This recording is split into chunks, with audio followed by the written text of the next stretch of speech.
जी IFRS 16 MCQs की discussion. ये MCQs हम करेंगे, वीडियो पॉज करके इनको नोट कर लें। तो MCQ नंबर 22 से शुरू करें, फिर क्लास ज़रा पूरी हो जाए, फिर मैं 24 करवाता हूँ।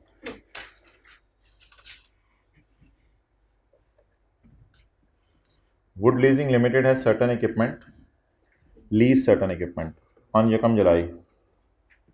In respect of this, following information is available: fair value, amount received on यकम जुलाई 18, ये डाउन पेमेंट हो जाएगी, चार्ज कराए हैं एरियर में, और GRV आ रही है।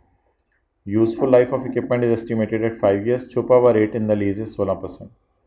What is the amount of net investment that will be presented in balance sheet? Balance sheet he obviously in non-current assets at 30 June 19. Net investment का लॉस कौन यूज़ करता है? लेसर यूज़ करता है, लेसी? लेसर। तो ये लेसर का सवाल है। अच्छा, बैलेंस शीट में तो हम तो नेट इन्वेस्टमेंट नहीं लेके जाते, नॉन करंट एसेट में हमें कभी नेट इन्वेस्टमेंट का लॉस नहीं लिखा। लेकिन आपको पता है पहली एंट्री जो हम करते हैं लीज रिसीवेबल, ब्रैकेट में नेट इन्वेस्टमेंट लिखते हैं। तो MCQs में ना वो नेट इन्वेस्टमेंट का लॉस लीज रिसीवेबल के लिए यूज़ करें। ये तरह पहली बात नोट कर लें। तो नॉन करंट एसेट्स में 30 जून 19 को कितना आएगा लीज रिसीवेबल? 30 जून 19 को तो नेट इन्वेस्टमेंट से मुराद लीज रिसीवेबल। अच्छा जी, किसका सवाल है? लेसर का। सिंपल सी एक टेस्ट परफॉर्म करें। अगर मैं 4 को डिवाइड करता हूँ 5 से तो जवाब 75% से ज़्यादा आ रहा है। तो ऐसी सूरत में लीज़ कौन सी लीज़ बन गई? ये सब कुछ देखना होता है। फाइनेंस लीज़ बन गई। अगर फाइनेंस लीज़ बन गई तो फिर हमारी जो है वो नॉर्मल वाली अकाउंटिंग होगी, यानी कि वो जो नई पड़ी था कमाया वाली वो नहीं होगी। तो GI लेने दें, डायरेक्ट NI निकलवा दें। Down payment 5.5, rental 20 into 1 minus 1.16 raised to power minus 4 divided by 0.16 plus GRV 10 into 1.16 raised to power minus 4 minus 4.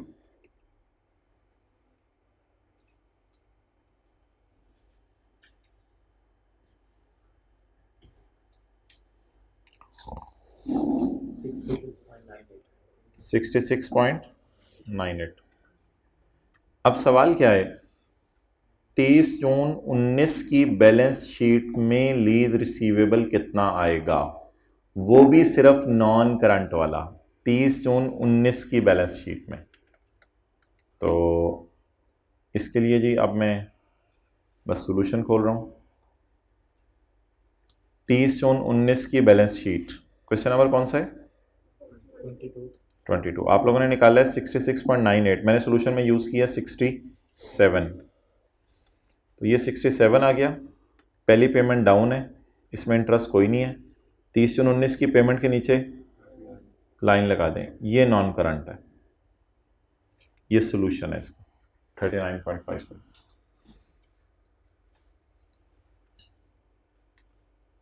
चलें जी, बहुत शुक्रिया। उस क्लास में भी हजरात बैठे हुए हैं, इधर भी बैठे हुए हैं। अब आई होप जिन हजरात ने तशरीफ़ लाना है वो ले आए हैं। एक MCQ मेन है जो हमने करना है। असल में ये FER 1 का एक कॉन्सेप्ट है। तो MCQ number 24।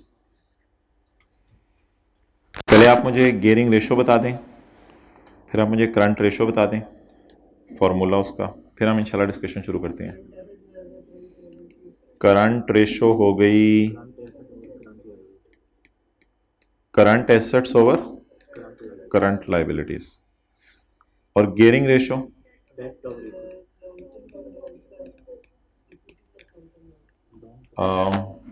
Equity long term loan divided by equity. एक और फार्मूला भी होता है मुझे पता है, आप लोग नोट कर लेंगे।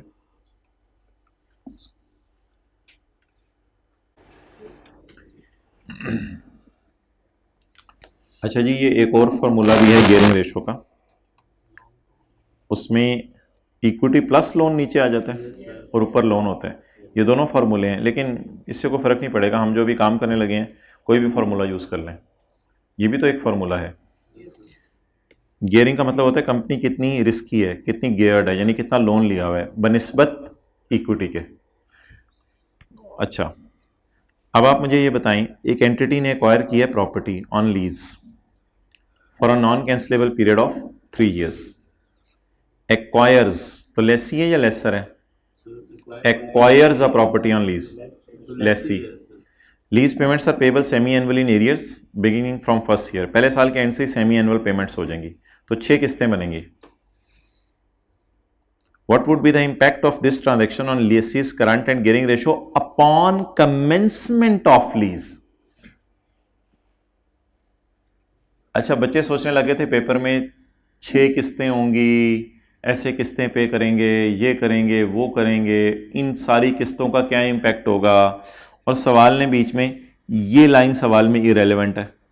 वजह इसलिए कि ये मानना कि semi annual in arrears beginning from the first year, पहले साल से शुरू हो जानी एरियर में पेमेंट होना. लेकिन सवाल कह रहे हैं कि जैसे ही लीज शुरू हुई उसका इंपैक्ट क्या पड़ना है रेशियोज में.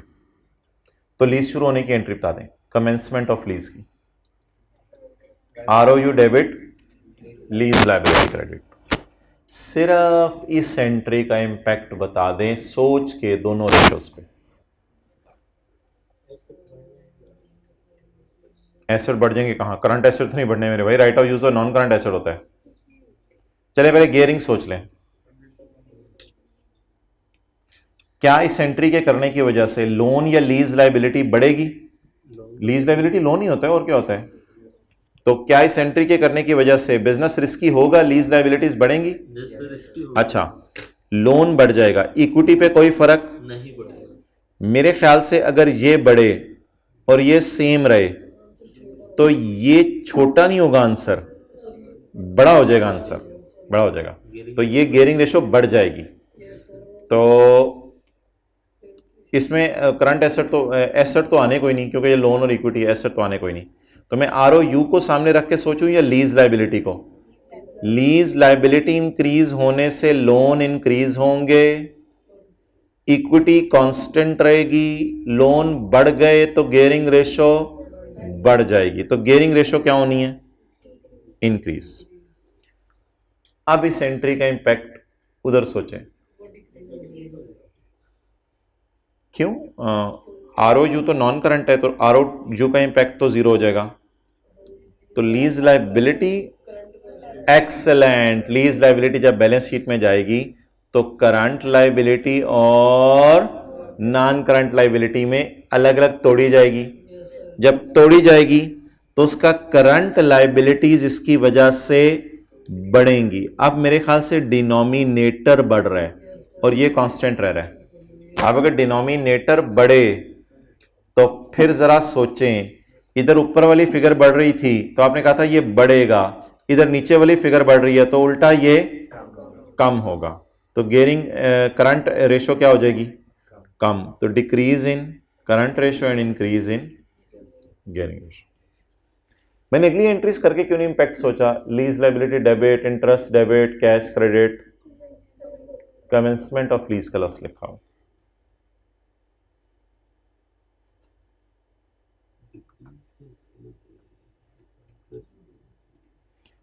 ऐसे करें ना, कोई भी डेटा डाल के देख ले, कोई भी डेटा डाल के देख ले. मिसाल के तौर पे इस लीज से पहले ये 4 था और ये जो है वो मिसाल के तौर पे 2 था. इस लीज के डालने की वजह से 4 को 2 से डिवाइड करके देखो जो जवाब आए. 4 को आप 3 से डिवाइड करके देख लो. 4 को जरा 2 से डिवाइड करो, क्या जवाब आ रहा है? 4 को 2 से डिवाइड, जवाब 2. 4 को 3 से डिवाइड 1.33. तो मैं यही कह रहा था ना, करंट लायबिलिटी बढ़ने से ये कम हो जाएगा. तो ये मैथमेटिकली भी हमने देख लिया.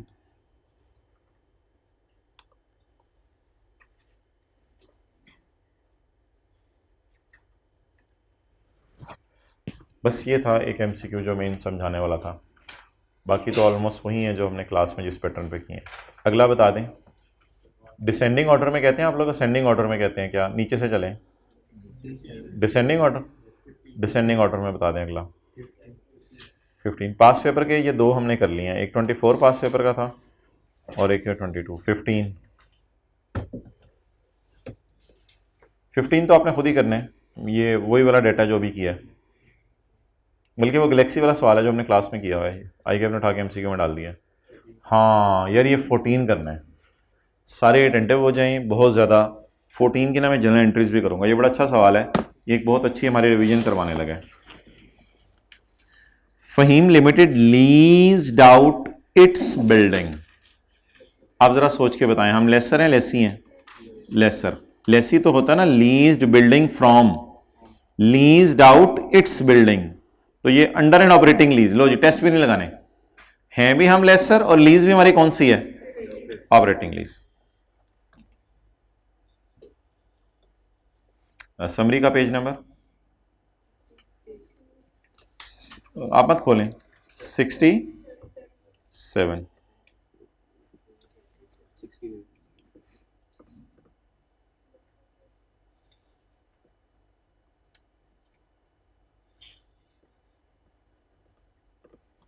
Operating lease.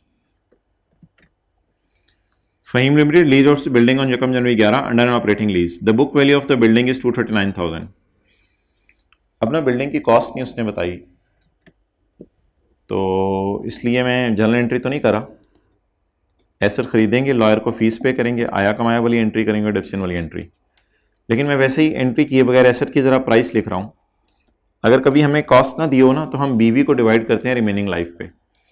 तो सवाल ने हमें बीवी दी हुई है, वैल्यू ऑफ बिल्डिंग इज 239, और मैंने फ़ौरन इसलिए ये खोल लिया कि सवाल ने मुझे बता दिया ऑपरेटिंग लीज है, तो एंट्री नहीं मैं कर रहा, लेकिन बस आपके सामने लिख रहा हूँ कि एसेट की प्राइस 239 लेंगे हम for the purpose of depreciation, and its remaining useful life is 25 years with no residual value. FL also incurred 11,000 as initial direct cost.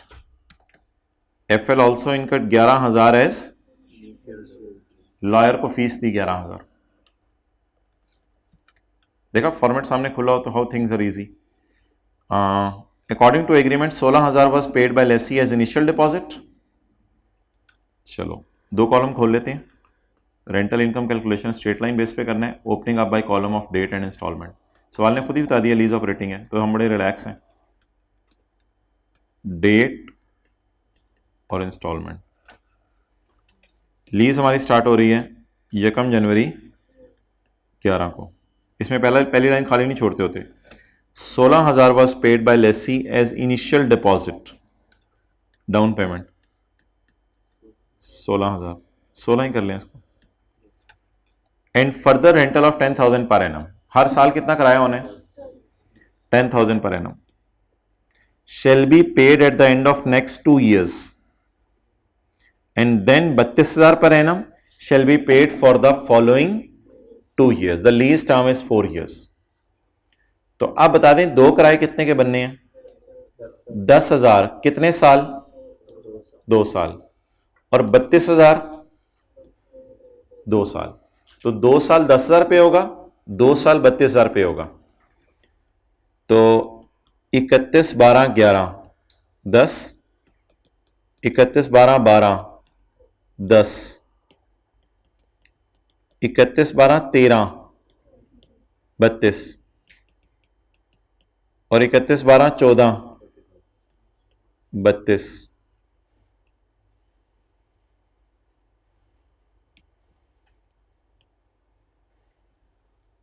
Ji total 100। लेकिन प्लीज आप लीज पीरियड गिनिएगा, बोंगी ना मारिएगा। 5 अमाउंट्स आपको नजर आ रही हैं। लीज टर्म इज 4 years, तो 100 divided by 4, 25 is rental income, 25 is rental income. अब what amount of rental income should be recorded in P&L? 25 income पूछा उसने। what amount of lease income यानी rental income should be recorded. उसने ये नहीं पूछा P&L में क्या क्या जाएगा। P&L में तो डिप्रेशन भी जाएगी, P&L में तो डिप्रेशन भी जाएगी।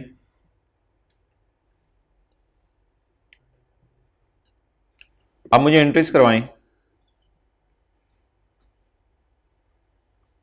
16 रुपए आया, एंट्री करवाएं जल्दी जल्दी जल्दी। आया कि 2 एंट्रीज होंगी। 1 जनवरी 11, कितना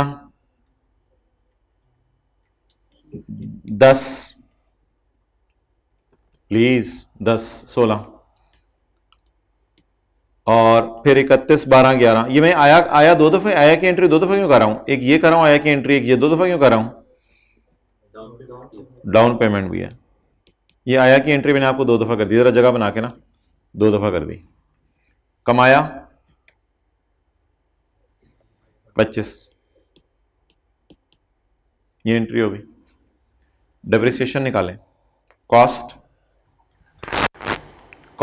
या बुक वैल्यू, रिमेनिंग लाइफ, लेकिन आईडीसी को किस पे डिवाइड करना है? लीज टर्म पे। आईडीसी पकड़े कितनी है? मैं बता देता हूं 11,000। इसको लीज टर्म पे डिवाइड करना है, 11,000 डिवाइड बाय 4। कमाल सवाल है, जबरदस्त रिवीजन कराइए जी। 12.3।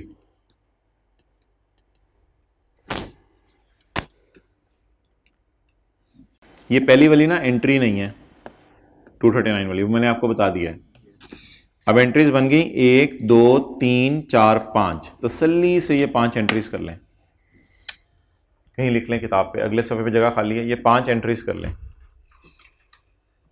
पहले ना ऊपर लिख लें ये एसेट डेबिट कैश क्रेडिट, जैसे मैंने काट के लिखा है ये भी लिखें, ताकि एसेट की प्राइस भी आपको पता हो।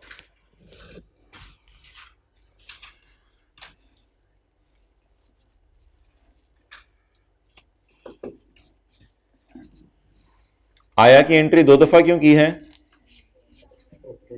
क्योंकि डाउन नहीं है, ऑपरेटिंग लीज तो नहीं वजह, डाउन पेमेंट भी है, वरना आया एक ही दफा एंट्री होती थी। ये आया साल के शुरू में, ये आया साल के एंड पे, और ये कमाया।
Okay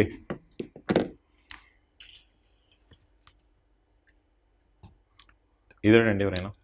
there was a bit confusion in the question, जो मैं आपको क्लियर करूं। पता नहीं किसी ने सवाल क्यों नहीं पूछा। सवाल ना अजीब तरीके से ड्राफ्ट हुआ हुआ है। असल में लीज ना 4 साल की है, 11 12 13 14, 11 12 13 14। सवाल में एक लाइन लिखी हुई है,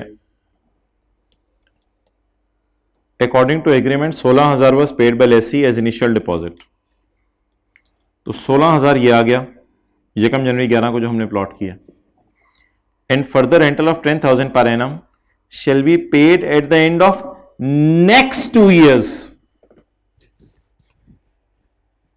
अब ये बड़ी अजीब सी नेक्स्ट 2 years लफ्ज है। अब ये नेक्स्ट 2 years वेरी कंफ्यूजिंग लफ्ज। नेक्स्ट 2 years से लग रहा है जैसे 10,000 इधर पे करना है और 10,000 इधर पे करना है। और आगे बढ़े सवाल, एंड देन, और उसके बाद 32,000 shell be paid for following 2 years। अब ये जैसा जाके 2015 में भी पेमेंट हो रही है, लेकिन मेरे ख्याल से आईकैप में क्वेश्चन बनाने में गलती होगी। आईकैप ने जो सोल्यूशन सॉल्व किया वो इसी तरह किया जो मैंने आपके सामने किया है। तो ये जो नेक्स्ट 2 years था ना, ये शायद नहीं लिखा होना चाहिए था। Shell be paid at the end of 2 years, बस हमारे साल से ही। नेक्स्ट जरा कंफ्यूजिंग सा लफ्ज था, नेक्स्ट 2 years, तो ये अजीब सी फिर बननी थी फिर डाटा कुछ, इसलिए इसको हमने ख़त्म किया है और हम वो जिस तरह करते हैं नॉर्मल तरीके से लेके चले। कितने लोगों को ये बात थोड़ी सी ज़रा लगी थी पहले एक दफ़ा पढ़ते हुए? कितने लोगों की नज़र पड़ी थी नेक्स्ट पे? पड़ी थी नज़र नेक्स्ट पे। तो ये नेक्स्ट अजीब सा लफ्ज़ है, इसलिए हमने इसको यहाँ और यहाँ किया और फिर दूसरा कराया तो हैवी है ना, इसको मोटा कर दूँ ज़रा सर्कल को। दूसरा कराया तो हैवी है 32,000 और ये कराया भी हैवी है, कितना? 32,000। और ये वाला 16,000 है, इसको थोड़ा सा हैवी कर दें। ये भी 16,000 है, इसको थोड़ा सा हैवी कर दें। लाल को ज़रा हल्का ही रखें क्योंकि वो 10,000 है, 16,000 है, सॉरी, ये 16 है, ये 10 है, ये 10 है, ये 32 है, ये 32। चलिए अगला सवाल बताएं। अच्छा, वैसे डेप्रिसिएशन वगैरह नहीं निकालनी थी, कुछ नहीं निकालना था, रेंटल इनकम निकालनी थी। और रेंटल इनकम में मजे की बात पता है क्या है? अगर आप ये सवाल कर रहे हैं पेपर में तो आपने आईडीसी इग्नोर करनी है। क्यों? डेप्रिसिएशन तो मांगी नहीं, और मैंने रेंटल इनकम कहां से निकालनी है? वर्किंग से। वर्किंग में मुझे क्या चाहिए? रेंटल चाहिए, डेट और रेंटल, बस। आईडीसी तो लॉयर की फीस होती है, वो तो एसेट की कॉस्ट में जाती है भाई। वो जो लेसी में नहीं आज एक डायग्राम से बना के दिखाई थी क्लास में, तो आईडीसी का क्या ताल्लुक है इससे? IDC will be ignore, totally ignore. क्यों इग्नोर? इसलिए कि सवाल की रिक्वायरमेंट है रेंटल इनकम बताओ। अगर सवाल की रिक्वायरमेंट होती साथ डेप्रिसिएशन भी बताओ, फिर इसको लेते। तो फिलहाल तो आईडीसी को कुछ भी नहीं करना। तो एमसीक्यूज में ऐसी अजीब सी बातें देगा, मोबाइल ना यूज करें। आगे चलें, अगला 13। एक कंपनी ने लीज पे लिया है कंप्यूटर सर्वर जिसका लीगल टाइटल पास होना है after 4 years। Company usually depreciate computer over 6 years। यहां रुक जाएं। कंपनी लीज टर्म बताएं। 4 साल। The company usually depreciate computer over, usually depreciate फिर लीज यूजफुल लाइफ होगी 6 years। आप बता दें लेसी डेप्रिशिएट करते हुए अन्य व डेप्रिशिएट करता है या अपने आप से एक सवाल पूछता है? सवाल पूछते हैं कि ओनरशिप ट्रांसफर होनी है या नहीं।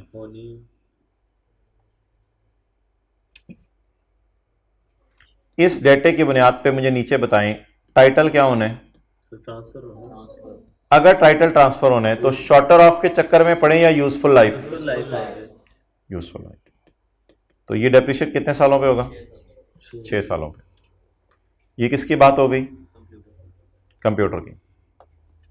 The company also leases a machine, the company also leases a machine for a period of 14 years, but legal title does not pass. Title no, title pass नहीं होगा, यानी ओनरशिप ट्रांसफर नहीं होगी। The company usually depreciate machine over useful life 20 years। Rule लिखना पड़ेगा ना हमें paper में, rule shorter is 14, not. Concept वो था जो दूसरे दिन पढ़ा था हमने लीज में। अगर ओनरशिप ट्रांसफर होनी है तो यूजफुल लाइफ पे, अगर ओनरशिप ट्रांसफर नहीं होनी तो शॉर्टर पे।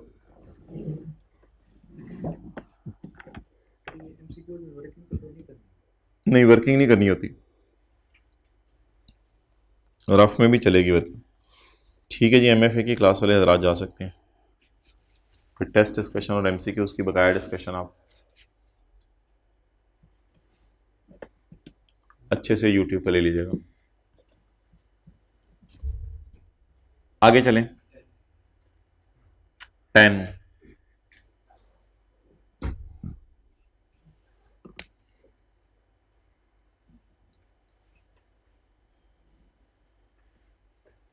Pause.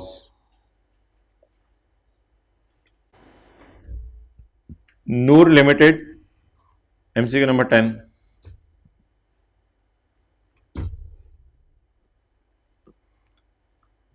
Noor limited leases a car office, leases a car for office use. तो फिर लेसी है ना, leases a car for office, दफ्तर में इस्तेमाल के लिए गाड़ी लीज पे ले लिया। The present value of lease payment से, शुक्र है पीवी खुद ही निकाल के दे दी। The terms of the lease require 3 annual rentals. At the end of first year of lease, what amount will be shown at the end of first year in the lease liability in company's balance sheet under non-current liabilities? कुछ भी नहीं आप इसमें खुद ही करना है आपने. 9 कर दें जरा जल्दी से, 1 मिनट लगाएं.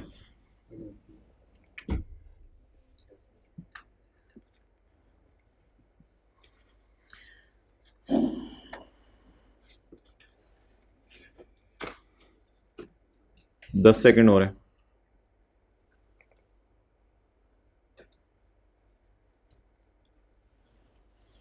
MFA की क्लास है या घर जाने को दिल चाह रहा है? घर क्लास है, चलें जाएं. IFRS 16 इजाजत देता है कुछ एसेट्स को कि उनको माफ कर दिया गया है from recording treatment for right of use. उनको राइट ऑफ यूज के तौर पे रिकॉर्ड ना भी करो तो खैर है. Which of the following leases of assets lease to an entity. Lease to an entity का मतलब क्या है?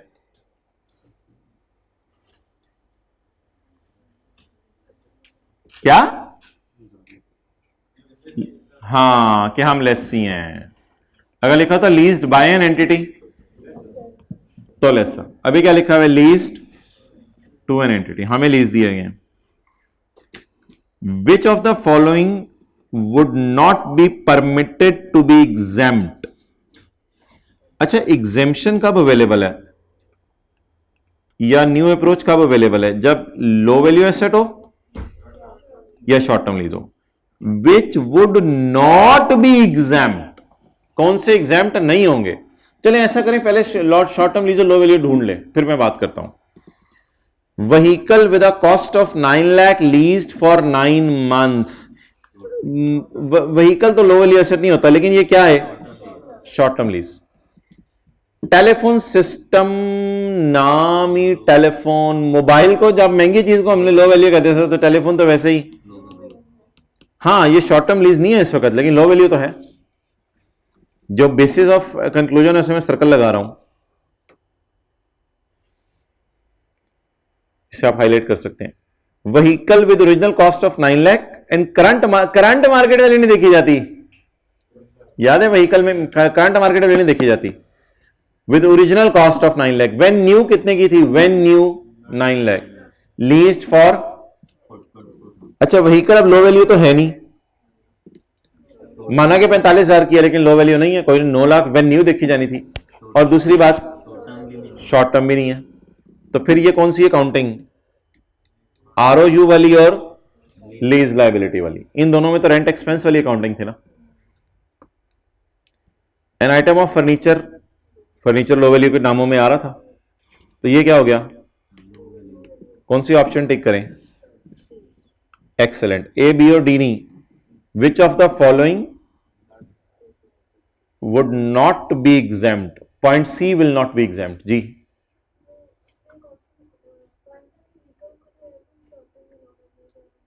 नहीं, उसमें एक पॉइंट यह था कि व्हीकल कभी भी लो वैल्यू नहीं हो सकती. एक ये पॉइंट था. और क्या था बोले?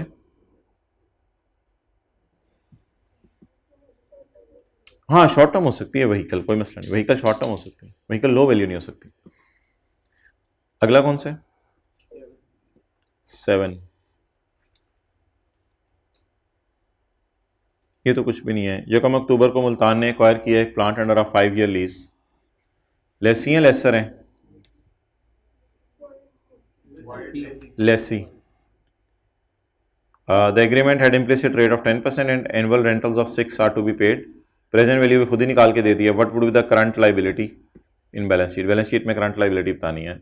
लाइन लगा लेंगे हमारे साल की पेमेंट के नीचे, आगे करंट लाइबिलिटी आ जाएगी. एनुअल रेंटल एडवांस में है, एरियर में है?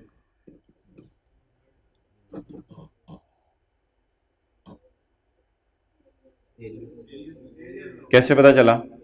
Excellent. To be paid on 30 सितंबर. तो ये छोटी छोटी चीजें ये नोट करें जो सीख रहे हैं हम. ये एरियर में है रेंटल, बस और तो कुछ भी नहीं है सवाल में.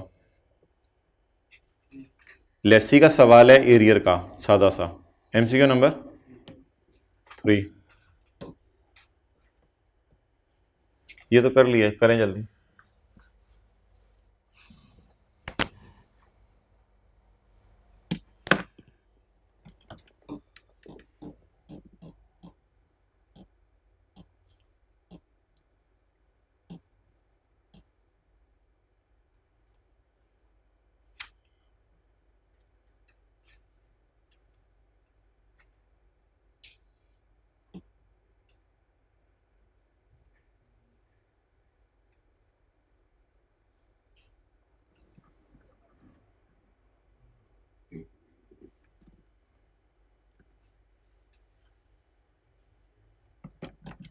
ओके हाँ जी, कौन सी ऑप्शन है? IFRS 16 permits certain assets to be exempt from recording of right of use. Which of the following assets leased to by any leased to an entity leased to us would be permitted to be exempt? इधर not नहीं पूछ रहा, exam कौन से हैं? Motor vehicle और 24 महीने नहीं, मोटर व्हीकल और 24 महीने नहीं, मोटर व्हीकल और 24 महीने नहीं, मोटर व्हीकल और 12 महीने। तो ये क्या है? Short term lease.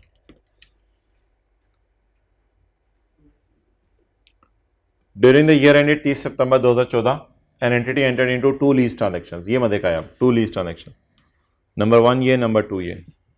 ऑन यकम अक्टूबर 2013 द एंटिटी, साल के पहले दिन, made a payment of 9 lakh being the first of five. इसका मतलब है एडवांस का सवाल है। Made a payment of 9 lakh being the first of 5 annual payments under lease for an item of plant. The lease has implicit rate of 10% and the present value उसने खुद ही निकाल के दे दिया।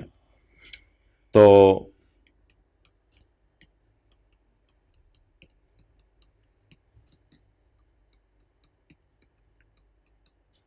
जी यकम अक्टूबर 13, प्रेजेंट वैल्यू 37,879। यकम अक्टूबर 13 को पहली किस्त पे होगी कितने की? 9 लाख की। ये सारी की सारी प्रिंसिपल होगी।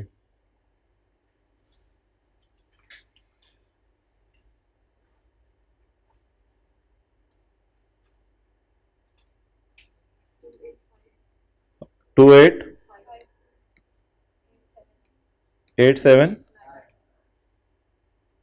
9 के आगे नहीं, इतना कैसे हो सकता है?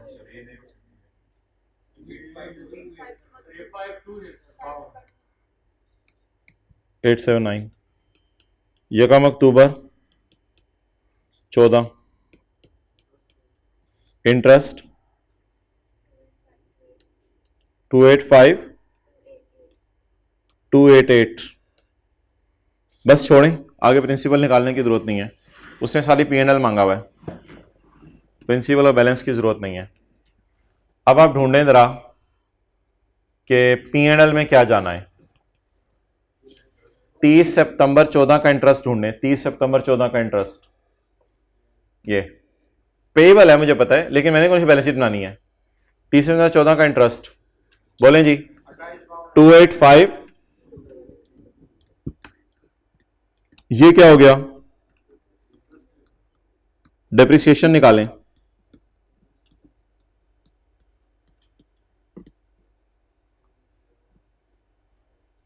फाइव ईयर्स है, 4 ईयर्स है लीज टर्म? 5 ईयर्स।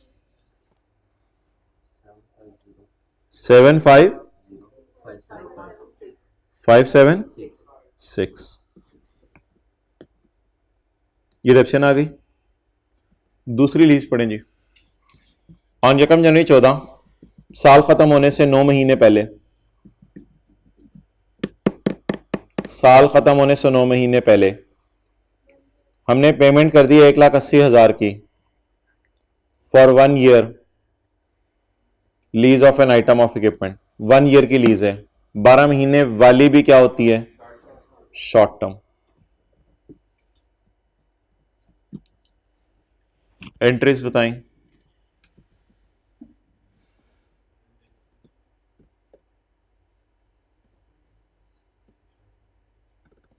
एंट्रीज बताएं प्लीज। यकम अक्टूबर 13, शायद इसी दूसरी बात के लिए मैंने आपको रोका हुआ था। 30 सितंबर 14, किस वक्त हमने किराया पे किया है? यकम जनवरी 14 को सारा किराया पे कर दिया, सारा किराया पे कर दिया। गया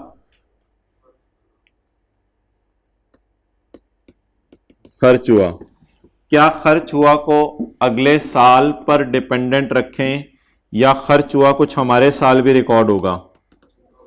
हमारे साल भी रिकॉर्ड होगा। इस दिन तो लीज खत्म हो जानी है ना, एक साल, तो लीज इस तरह एक साल की चलेगी। लेकिन मेरे ख्याल से गया और खर्च हुआ की एंट्रीज कुछ ऐसे बनेंगी। गया की एंट्री क्या होती है, पहले बता दें खर्चे की एंट्री क्या होती है। खर्चे की एंट्री आराम से बता दें, rent expense debit, rent payable credit. भाईजान लेसी चल रहा है, rent expense debit, rent payable credit. और गया की एंट्री, ये शॉर्ट टर्म लीज और लो वैल्यू एसेट में पड़ा था, और कैश क्रेडिट। अब आप मुझे बता दें व्हाट इज गया। 1,80,000, ये गया की एंट्री हो गई।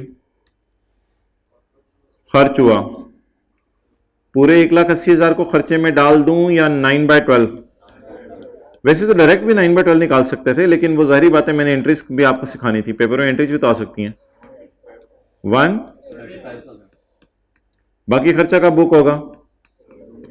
अगले साल।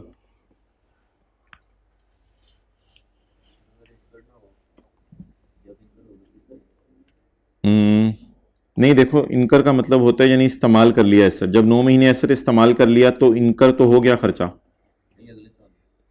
अगले साल 3 महीने इस्तेमाल करेंगे तो 3 महीने का खर्चा बुक करेंगे। अगले साल के एंट्री, यहां पे एंट्री होगी rent expense debit payable credit 3 महीने से। वैसे मेरे ख्याल से अगर बैलेंस शीट बनेगी ना तो ये खुदा ना खास्ता प्रीपेड टाइप चीज आएगी कोई, और पेड किया ना मड़ा, यही तो बात चल रही है। The entity made a payment of 180 on 1 जनवरी 14, 1,80,000 की पेमेंट की है। 1,80,000 इज फॉर 1 ईयर। तो ये एक मजे का सवाल था शॉर्ट टर्म लीज का। हाँ, बैलेंस शीट बनेगी तो मेरे ख्याल से ये पेएबल नहीं रहेगा। हम नोट देख के आएंगे, for prepaid and payable we are using the word rent payable. लेकिन अगर आप अकाउंट बनाएंगे तो आपको पता चल जाएगा ये प्रीपेड है। यहां से भी देख लें कितना गया है, खर्च कितना हुआ है, तो ज्यादा चला गया ना, तो पेमेंट ज्यादा होगी, है प्रीपेड। मेरे ख्याल से अगले साल का भी 3 महीने का भी पे कर दिया, प्रीपेड टाइप चीज है। लेकिन हम इस चक्कर से बाहर आ गए हुए हैं, हम टी काउंट बना के देख लेंगे ये प्रीपेड है या नहीं। बनाएं टी काउंट। बैलेंस शीट मांगी नहीं उसने, लेकिन आप लोग इस साइड पे मुझे ले गए हैं। रेंट पेएबल अकाउंट, इधर याद रखिएगा एक्सपेंस आता है, इधर कैश आता है। Expense, payment. अब देखें कैरी डाउन इधर आ रहा है, ये एसेट साइड है, लायबिलिटी साइड तो नहीं है, तो ये प्रीपेड है 45। इसके साथ ब्रैकेट में हम लिखते थे करंट एसेट प्रीपेड।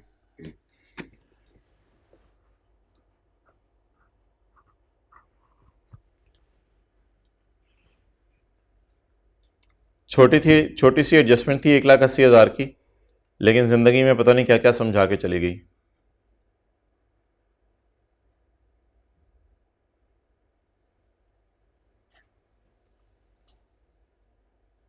चीजें कुछ ज्यादा नहीं है FAR 2 में, बस छोटी छोटी चीजें इकट्ठी होकर एक टॉपिक को बना देती हैं। तो एक कंसिस्टेंट एफर्ट आपको करनी पड़ेगी, वरना मसला हो सकता है।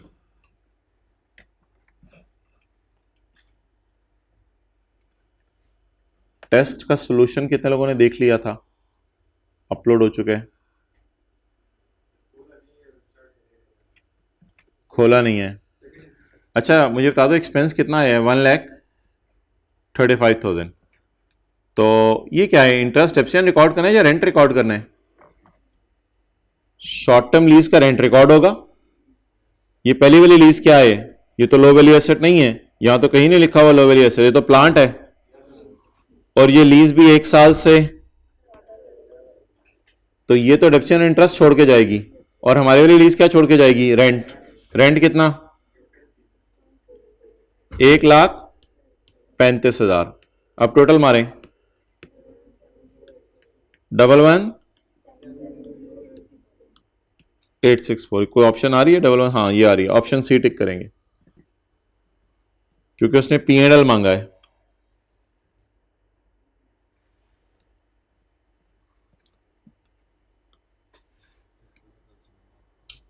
अच्छा अब बता दें क्या करना है, IS-21 के MCQs कर लें या टेस्ट को हल्का फुल्का देख लें? बट टेस्ट, अच्छा MCQ 2 तो नहीं था उसमें क्या था? उसमें कुछ नहीं होगा काम का। MCQ नंबर 2, हाँ कुछ भी नहीं है। 1 की पिक लेनी है, ले लें। जूम आओ, अच्छा मैंने कहा वो पश्तो का लफ्ज़ बोल जाओ, जूम आओ।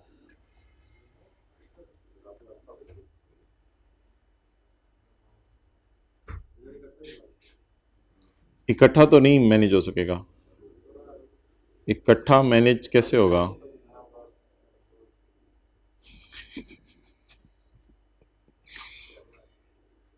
बड़ा तेरा कैमरा है, मैच रिकॉर्ड कर रहा है इधर, बॉल का धागा भी नजर आने।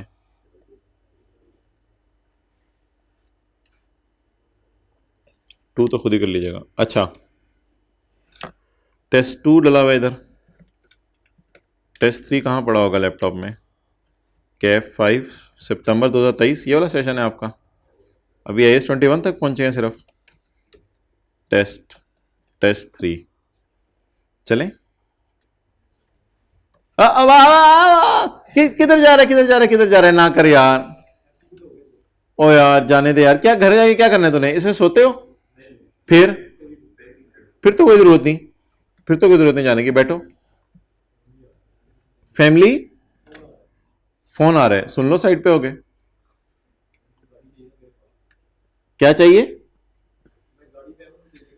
अच्छा ठीक है ले जाए ना, सारे जा रहे हैं। अच्छा हाँ जी नहीं इससे बस है ही 5 मिनट का, बैठे बस। ये जरा ऑफ करके ऑन करें। अच्छा जी अस्सलाम वालेकुम भाई, टेस्ट 3 की डिस्कशन आज हम शुरू करने के लिए आए हैं और कैफ 5 ओके। जज्बा ईद बस करीब ही है, चंद लम्हों में ईद शुरू होने वाली है। क्वेश्चन नंबर 1 फॉर द, इसमें तो कुछ भी नहीं, जो मसला है आप लोग वो पूछ लें। लीज शुरू हुई है यकम अक्टूबर 22 को, अब देखे ना इधर, यकम अक्टूबर 22 को लीज शुरू हुई है। हमारा ईयर एंड क्या था? 31 दिसंबर। Lease term is 4 years with semi annual rental of 50,000 payable in arrears. तो पहला किराया कब पे होने? अक्टूबर, नवंबर, दिसंबर, जनवरी, फरवरी, मार्च। 31 मार्च 23 को पहला किराया पे होने, एंड सो ऑन। सोल्यूशन में बना हुआ है, बस मैं मोटा मोटा डिस्कस कर रहा हूं। सवाल क्या करना है आप? लीज में एक ऑप्शन है कि लीज को एक्सटेंड करा लूंगा मैं 1.5 साल के लिए, 4 जमा 1.5 5.5 with semi annual rental of only 2000। It is certain that I will extend. अब इस तरह का सवाल मैंने आपको क्लास में करवा दिया है, पास पेपर क्वेश्चन नंबर 6 है या पता नहीं कौन सा है। अच्छा इंटरेस्ट रेट छुपा in the lease is 10.9। Residual value ना लेसी के सवाल में 2 दी होती हैं। 10.9 को करना था 6/12। रेजिडुअल वैल्यू सवाल में 2 दी होती हैं लेसी के, एक वो रेजिडुअल वैल्यू जो एग्रीमेंट वाली है और एक वो जो बाद में सोची गई। आप जरा देखिएगा दोनों में से कौन सी है।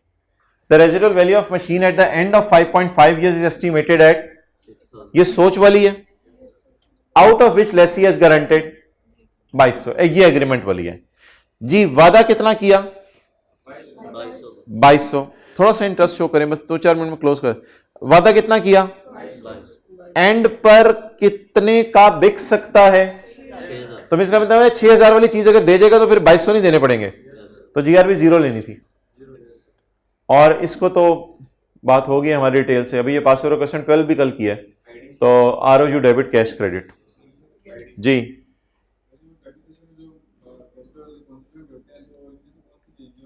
जब कोई आ रही होगी तब लेंगे, अभी तो आई नहीं। जीआरबी हमने कैलकुलेशन में कितनी ली है? 0 बस। हाँ, interest by default per annum consider होगा, वो मैं कर लूंगा बात, वो कोई इतनी जरूरी नहीं है जो आप कर रहे हो डेप्रिसिएशन वाली।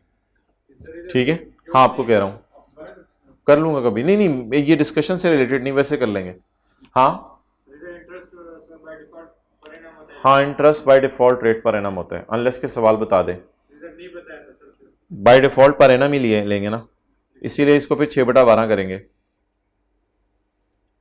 आगे चलें, मशीन सी, एक दो दफा के अपने किया है सर, इंटरेस्ट के साथ नहीं लिखा पर एनम ही उसने उसको लिया है। लीज कमेंस्ड ऑन यकम जनवरी 22। अच्छा, इसमें एक और भी ध्यान रखना था, इंटरेस्ट को जो भी फिर बनना था ना, इंटरेस्ट को अक्टूबर नवंबर दिसंबर 3/12 करना था, क्योंकि अकाउंटिंग ईयर एंड और lease year and was different. तो ये छोटी छोटी सी बातें थी इसमें। लीज कमेंस्ड ऑन यकम जनवरी, फेयर वैल्यू इग्नोर करेंगे लेसी के सवाल में। Lease term is 15 years with annual rental paid in arrears, no problem. IDC, IDC कितनी ली थी आप लोगों ने? आईडीसी 10,000, 8,000, 2,000। 10,000, 8,000, 2,000 क्या ली थी? लॉयर को फीस टोटल कितनी दी लेसर ने? लेसी से काम मुझे दे दो तुम 20% इसका। लेसी के जूते पहन के सोचे इसके जेब से कितना गया? 8,000। IDC paid by lessor, lessor ने लॉयर को कितना दिया? 2, 10, 8, होश के नाखून प्लीज तसल्ली से। IDC paid by lessor, lawyer को कितना दिया? 10। एंड लेसी ने रीइंबर्स कितना कर दिया? 2,000। 20% किसको रीइंबर्स किया होगा? लेसर को किया होगा। तो जब लेसी ने लेसर को 2,000 दे दिया, तो जब मैं आपसे सिर्फ ये पूछ रहा हूं कि लेसी की जेब से कितना गया? 2,000। तो 8,000 को क्यों बीच में ला रहे हैं? लेसर का सवाल ही नहीं मैं कह रहा। अब किसका क्या बना मुझे क्या, पराई पुनी का पाप ना बुन, तू अपना देख। तो आखिरी दफा जिंदगी में ये बात पूछने लगा हूं, लेसर ने लॉयर को कितने दिए? 10,000। लेसी ने लेसर को कितने दे दिए? 2,000। मैं पूछ रहा हूं लेसी की जेब से कितने गए? 2,000। चलो शुक्र है। इंटरेस्ट रेट छुपा हुआ in the lease is 13%। GRV eight the end of lease is 30,000 and expected, ये वो है एग्रीमेंट वाली होगी फिर, और मार्केट में कितने का एक्सपेक्टेड है बिक जाएगा? तो फिर जीआरवी अगेन कितनी लेनी थी? At end of lease. ये तो एमसीक्यू था जो अभी जीटा लिमिटेड वाला हमने इग्नोर किया है, ये क्वेश्चन 2 था। और क्वेश्चन 2 में तो कुछ भी नहीं था। यकम जुलाई 13 को लीज्ड, ये तो कुछ भी नहीं था, मसला था इसमें कोई? ये तो सिंपल सा सवाल था।